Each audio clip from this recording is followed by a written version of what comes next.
And anyway, I found out who they were, and they wanted me to come to Memphis and work with them in the old Sun studio, which intrigued me. I'd been wanting to go back there, and it was still in operation. It wasn't the same equipment, and actually the equipment they had was kind of, I don't know, it wasn't the greatest, but it was okay. So I went over there, and first time I went, they were just doing one song.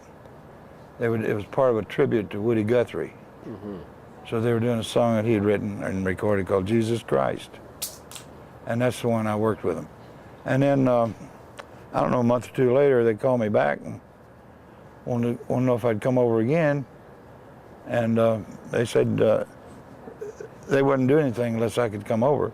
So I said, okay, I'll come over. And that's when we cut about 3 other things with them. That was for the Rattle and Hum album? Right. We did, what was it? My love. When love comes to town, I'm gonna catch that train. And Angel of Harlem and one other one. And then they were running 2 cameras all the time we were doing that. So when they were done, Bono and Adam, the bass player, they were in Hollywood finishing up, and they rented a vehicle and drove to Nashville, Bono and Adam, and hung out with me for about 4 or 5 days. And we just had a big time. That's great. Took them to Tootsie's Orchid Lounge the first night. I knew the guy that was singing in there, and he got me up to sing a few, and I did. And went back to the table. He said, "Who's that with you there, Jack?" And I said, "That's my new songwriter from Ireland." They didn't know who he was. There was one guy in the bar, sitting at the bar, that knew who they were, but, you know. But Bono got up and sang. Wasn't all that great, but he didn't care. Yeah. He's a fun guy. That's great.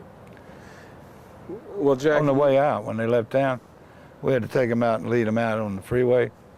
And as they passed by, I waved them by, and as they passed by, Bono mooned us. He mooned you against the glass? Oh, he had the glass open. That's great. Hey, Jack, you've recorded in some of the best recording studios in the world. You built your own studio. What do you think it was, the characteristics of that Sun studio that gave it that sound and that made people like you too want to come back there and record there? Well, you know, when I worked there, people were talking about it had a great sound and all that, and I didn't see that it was anything super. But when I went back there, maybe 20 some odd years later, or 25, I realized what it was. It's a presence. It's a leakage thing.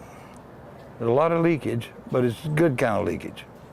Normally leakage, you know, from sound feeding into the vocal mic from way over there, it would sound kind of funny. But for some reason in that studio, it sounded good. It just had all I can say, a presence. And I realized it. I had a really chance was to visit the Sun Studios a couple of years ago, and standing in that studio and looking up at the ceiling tiles. And they were V-shaped. They were V-shaped, and they came down. But just the sounds that those tiles had absorbed over the years, that was moving to me. Maybe we can drain it out and bottle it up. Bottle it up. There you go. Well, Jack, you could have retired years and years ago. I mean, if you'd have stopped after recording a whole lot of shaking going on, your place in rock and roll history would have been secure. What's kept you going all these years? Well, what else am I going to do? I don't fish and I don't play golf, so I like to cut records. I still do it. Right. I just finished an album with Marley's Ghost. That's right. Which I think is really good. Yeah. Good. And I'm working on a new album myself. Tell me about the record the dance record that you're working on. Well, you know, I used to be an Arthur Murray instructor. I didn't know that. Yeah, before I was a record producer.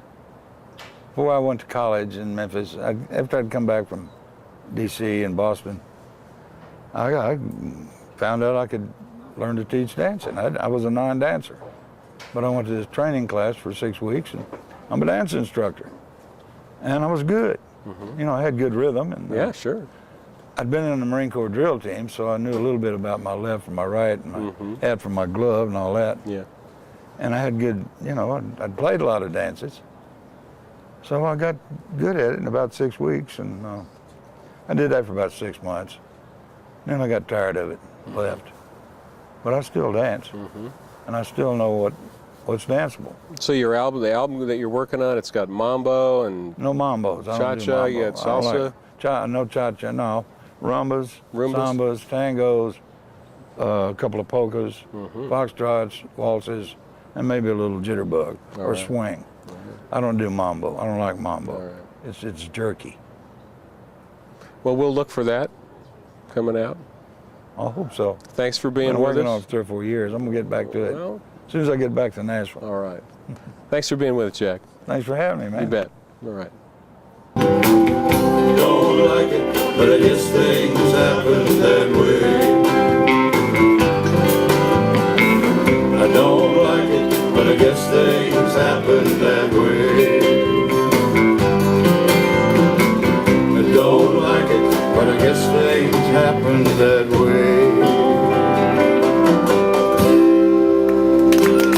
Thank you, Jack Clement.